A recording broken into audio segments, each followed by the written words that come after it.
بیت خطیب اہل بیت علامہ آصف علوی صاحب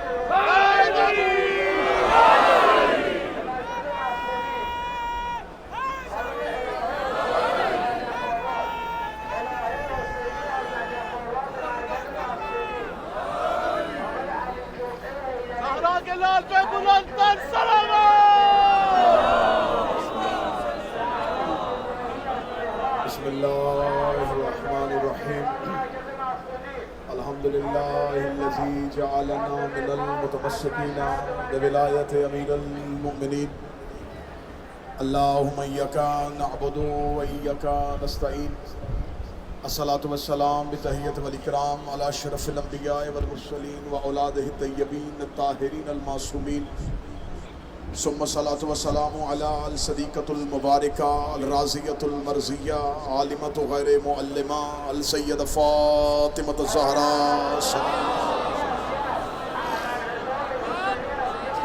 ولعن اللہ تعالی علی اعدائہم اجمعین اما بعد فقد قال الامام جعفر صادق علیہ السلام بسم اللہ الرحمن الرحیم اللہم العن من جہل حق بلندر صلوات اللہ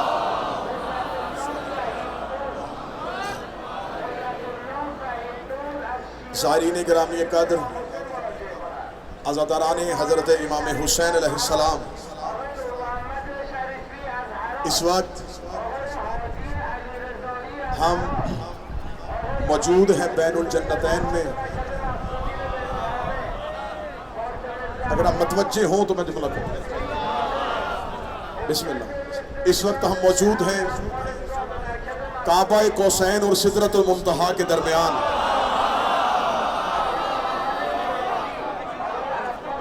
چند لمحوں کے لیے اپنے آپ کو زمین پہ نہیں سمجھو کہ تمہارا سدرہ پہ پاؤں ہے۔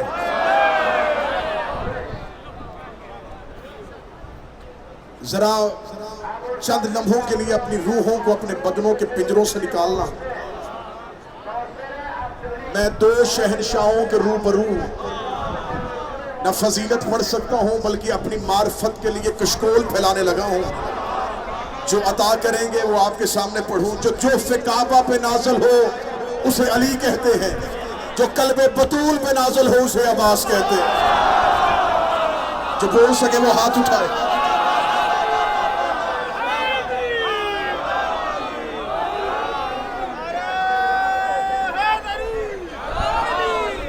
بالکل تفصیلات کے وقت میں بڑی جلدی لفظ کہتا ہوں۔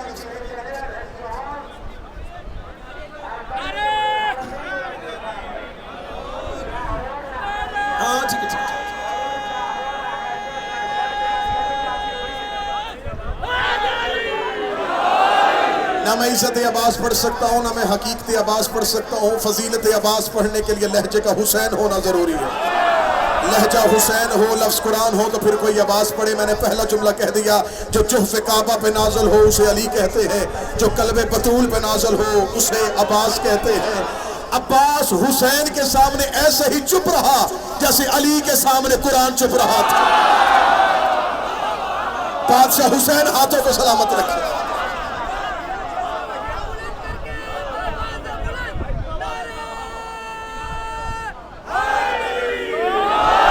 ساری زندگی عباس حسین کے سامنے ایسے ہی چپ رہے جیسے قرآن علی کے سامنے چپ رہا تھا۔ میں چند سطریں پڑھوں گا۔ جو صفین میں علی سے لڑتے تھے وہ کربلا میں عباس سے ڈرتے تھے۔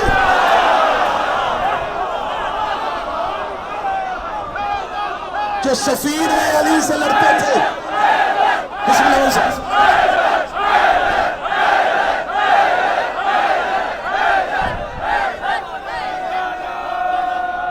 حسین سے جو صفین میں علی سے لڑتے رہے وہ کربلا میں عباس سے ڈرتے رہے۔ جو شب ہجرت علی کا چہرہ اوڑے اسے محمد کہتے ہیں، جو ساری زندگی عباس کا چہرہ اوڑے اسے علی کہتے ہیں۔ جس کا لباس نبوت کا لباس ہو اسے علی کہتے، جو علی کا کرتا پہنے اسے عباس کہتے۔ اب تمہارے ذہنوں کی زمین زرخیز ہو گئی تو اب میں پڑھنے لگا ہوں زیارت ابوالفضل العباس کا وہ جملہ جو امام جعفر صادق نے کہا تھا۔ میں نے چند جملے اس لیے پڑھے تھے ذہن زرخیز ہو جائیں، اگلی سطر کی وضاحت بھی نہیں کروں گا، شرح بھی نہیں کروں گا۔ امام جعفر صادق نے زیارت عباس تعلیم کرتے ہوئے کہا میرے اللہ لعنت ہے اس بندے پہ جس نے عباس کے حق سے انکار کیا، اللہ لعنت کرے اس بندے پہ جس نے حق عباس سے۔ فضیلتوں کے اقرار سے فائدہ نہیں ہوتا، حق کے اقرار سے فائدہ ہوتا۔ ساری زندگی بندہ مصطفیٰ کو صادق و امین مانے، یہ مصطفیٰ کی فضیلت ہے۔ محمد رسول اللہ یہ رسول کا حق ہے۔ علی کو موجز نما مانو، مشکل کشا مانو، فاتح خیبر مانو، فاتح بدر مانو۔ اگر علی ولی اللہ نہیں مانا تو فضیلت کو ماننے کا کوئی فائدہ نہیں، کیونکہ صادق اور امین مصطفیٰ کا فضیلت ہے، رسالت مصطفیٰ کا حق ہے۔ مشکل کشا موجز نما یعصوب الدین فاتح درین یہ علی کی فضیلت ہے، ولایت علی کا حق ہے۔ صدیقہ طاہرہ کبریٰ یہ زہرا کی فضیلت ہے، صدق زہرا کا حق ہے۔ جو مصطفیٰ کے حق کا انکار کرے وہ بھی کافر ہوتا ہے، جو علی کے حق کا انکار کرے وہ بھی کافر ہوتا ہے، جو زہرا کے حق کا انکار کرے وہ بھی کافر ہوتا ہے، جو عباس کے حق کا انکار کرے وہ بھی کافر ہوتا ہے۔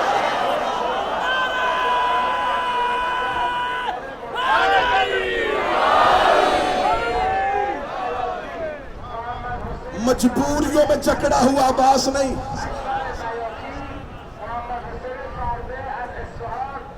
صدر کہنے لگا سرکار یہ شعراء علماء محفل میں قلعہ یعصوب صاحب، شادمان بھائی، میرے برادر جتنے تشریف فرمائے ان کے لیے لفظ کہنے لگا حسین کے ابرو کی جنبش جس کے لیے وحی کا درجہ رکھے اسے عباس کہتے ہیں۔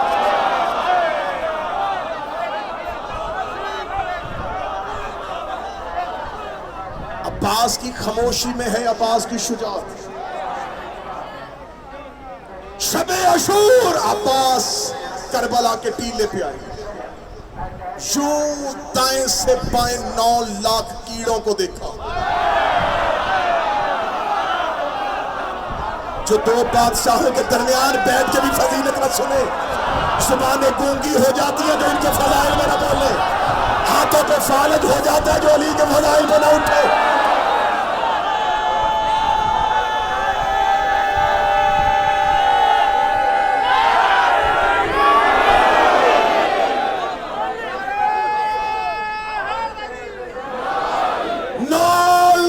سامنے عباس کربلا کے ٹیلے پہ آئے، یوں دائیں سے بائیں رینگتے ہوئے کیڑوں کو دیکھا۔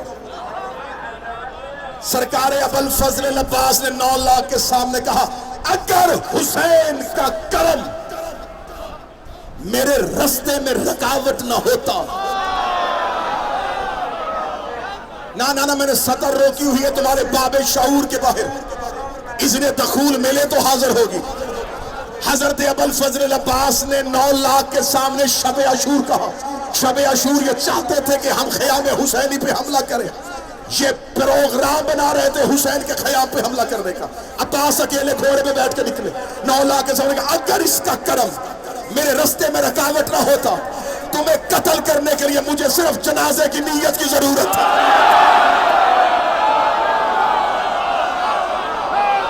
میں تلوار نہیں اٹھاؤں گا، میں تیر نہیں پھینکوں گا، میں نیزہ نہیں نکالوں گا۔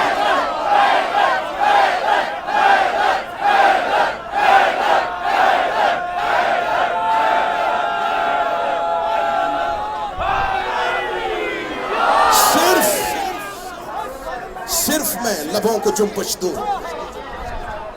ملک الموت تمہارے نپاک بدنوں سے روحیں نکال کے میرے قدموں میں ڈھیر کر دے۔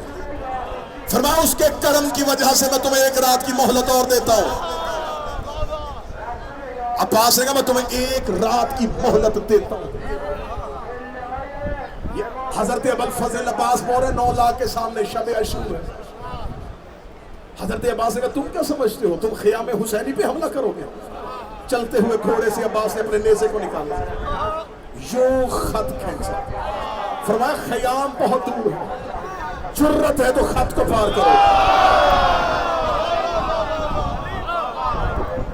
تم کیا سمجھتے ہو کہ وہ جو 1400 سال پہلے ہجری کو حضرت عباس نے کربلا کی ریتی پہ خط کھینچا تھا وہ ختم ہو گیا؟ عباس کا کھینچا ہوا خط آج بھی ہے, اس لیے ہر کوئی کربلا آ ہی نہیں سکتا. جسے عباس روک دے اسے کون لے کے آئے گا؟ حضرت عباس نے کہا میں تمہیں 1 رات کی مہلت اور دیتا ہوں, میں تمہیں 1 رات کی مہلت اور دیتا ہوں. حضرت ابوالفضل عباس کے سامنے جو چھولیاں پھیلا کے آئے ہو پوری رات سے انتظار کر رہے تھے کہ آج کی رات ہے, چمن بھائی نے بقیہ فاؤنڈیشن نے یہ بزم سجانی ہے, ہم نے غازی سے مانگنا ہے. کتنا کرم کیا ہے, تم سے غازی کے دروازے پہ جا رہے تھے, اس نے دونوں کے دروازے پہ بٹھایا. تم صرف ایک سے مانگنے جا رہے تھے, انہوں نے کشکول پھیلا دیا تمہارا, اور مانگو. دونوں کے درمیان بیٹھے مانگو گے بھی تو کیا مانگو گے؟ جسے دنیا مانگتی ہے تم اس پہ پاؤں رکھ کے حسین کے پاس آئے ہو. حضرت ابوالفضل عباس ان کی طرف دیکھ کے کہنے لگے لا الہ الا اللہ, اگر میرے مولا کا حکم نہ ہوتا. حضرت عباس کے خطبے کا ایک سطر پڑھو. حضرت عباس کہنے اگر میرے مولا کا حکم نہ ہوتا میں اپنی انگلیوں کو تلوار بنا دیتا. جو انگلیوں کی تلوار پہ خاموش ہو گئے, تم نے جھولے میں اجدر چیرتا ہوا نہیں دکھا.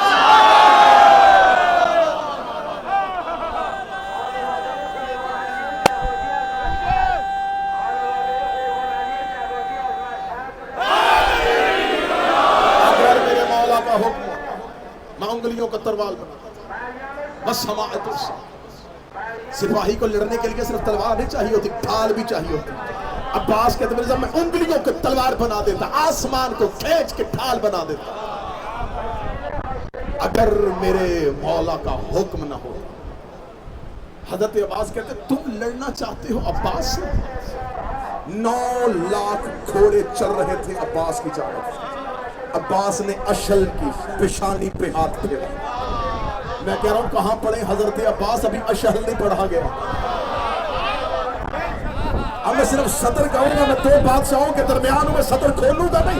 حضرت عباس نے 9 لاکھ کی طرف نہیں, 9 لاکھ گھوڑے عباس کی جانب پڑھ رہے تھے. عباس نے اشل کی پیشانی پہ ہاتھ پھیرا, اشل نے 2 سم اٹھائے, 9 لاکھ نے سم پیچھے کیے.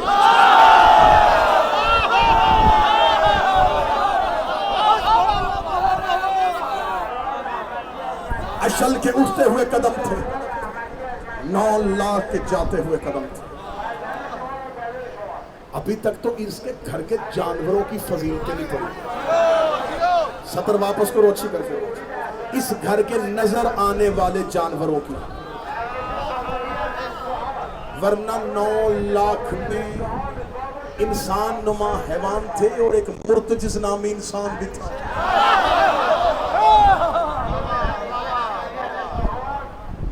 اشل کے قدم اٹھے اور 9 لاکھ کے قدم سم پیچھے. حضرت ابوالفضل عباس کربلا کے ٹیلے پہ کھڑے تھے. جب عاشور کو سامنے سے ایک سپاہی ہزاروں کے ساتھ لڑنے والا اکیلے عباس پہ حملہ کرنے کے لیے اپنے گھوڑے کو دوڑاتا ہوا آ رہا تھا. حضرت عباس اپنے گھوڑے کی زین پہ بیٹھے صرف اس کی طرف دیکھ رہے تھے. صاحب ذکر عباس کہتا ہے وہ دوڑاتا ہوا گھوڑا عباس کے قریب آیا. حضرت عباس بالکل اپنی جگہ پہ بیٹھے رہے, وہ تیز گھوڑا دوڑاتا جو ہی حضرت عباس کی طرف. حضرت عباس نے نیزہ نکالا, نیزہ نکال کے حضرت عباس نے اس کو بھاگتے ہوئے گھوڑے سے گرایا. مارا نہیں, گرایا.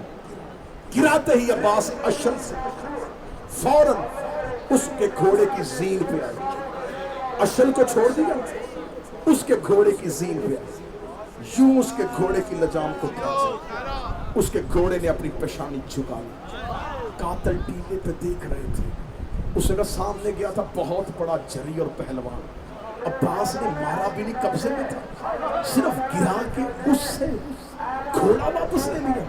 9 لاکھ ابھی سوچ رہے تھے کہ عباس نے گھوڑا کیوں چھینا، حضرت عباس نے یوں 9 لاکھ کی طرف دیکھا، یہ وہی ہے جو مدائن میں تم نے حسن سے چھینا تھا،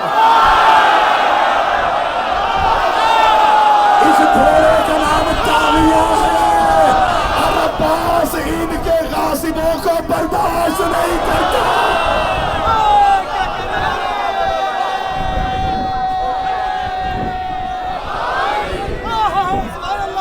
عباس نے حسن کا چھینا ہوا گھوڑا برداشت نہیں کیا، وہ زہرا کی چھینی ہوئی جگیر کیسے برداشت۔ رب المشرقین و رب المغربین، 2 مشرقیں، ایک مشرق حسین، ایک مشرق قائم۔ عباس دونوں کا علمدار، حسین کا علمدار بھی عباس قائم۔ شرے القمہ حسین کا شیر ٹہل رہا ہے، ٹہل رہا ہے، شرے القمہ حسین کا شیر بلا کی پیاس میں بھی آن بان باقی ہے۔ اے میرے غازی عباس، کروڑوں ہاتھ اٹھاتے ہیں تیرے پرچم کو، تیرے کٹے ہوئے شانوں کی شان باقی ہے۔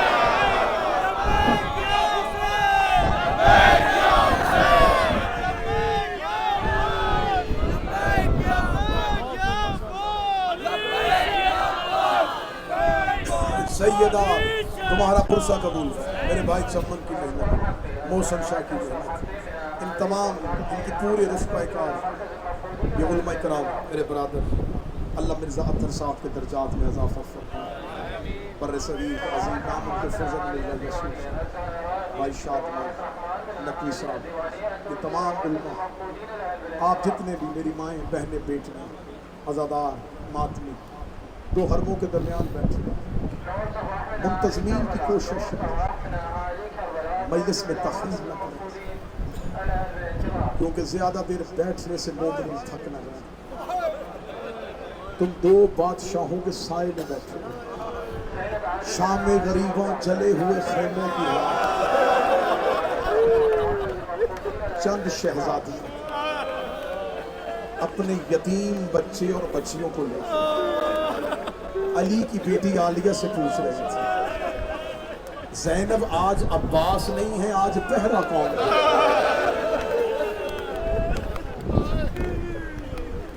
علی کی علی بیٹی نے جلے ہوئے خیمے کی لکڑی اٹھا، رو کے فرمایا عباس مارا نہیں گیا، زینب کی صورت میں زندہ۔ رخصتی مجلس، الوداعی مجلس، گھروں کو پلٹتے ہوئے زائرین واپس جا رہے ہو آباد گھروں میں، کسی کی ماں انتظار میں ہے تو کسی کی بیٹی، کسی کی بہن رستہ دیکھ رہی ہے تو کسی کا بیٹا۔ ان 2 بادشاہوں کے جب شہر سے باہر نکلو تو ایک بار مڑ کے کربلا کو دیکھو، رو کے کہنا اے مولا حسین، ہم بیٹے لے کے واپس جا رہے ہیں، ہم بہنیں لے کے واپس جا رہے ہیں، مولا نہ آپ کا اکبر گیا نہ آپ کا قاسم گیا، مولا بیٹے کربلا سو گئے، بہن شام سو گئی، بیٹی شام کے جنگلوں میں سو گئی۔ میں نے 40 کی ہر مجلس میں پڑھا، نجف سے لے کے مظہر بھائی، اللہ آپ کے والد کے درجات میں اضافہ فرمائے، جناب سیدہ آپ سے یوں ہی نوکریاں لیتی ہے، نجف سے لے کے کربلا تک جاتے ہوئے آدھی رات کو بھی میری قوم کی بیٹیاں مطمئن ہو کے چلتی رہیں، ورنہ اتنے ہجوم میں عورت چلتے ہوئے گھبراتی۔ علمان کا ہجوم تھا، اتنا مردوں کا رش تھا، میں نے کسی بیٹی کے چہرے پہ پریشانی نہیں دیکھی، میں نے کسی بہن کو روتے ہوئے نہیں دیکھی۔ باپ چند قدم آگے چلا جاتا تھا، بیٹی سے کہتا تو سانس لے کے آ جانا، میں اس موقع میں تیرا انتظار کر رہا ہوں،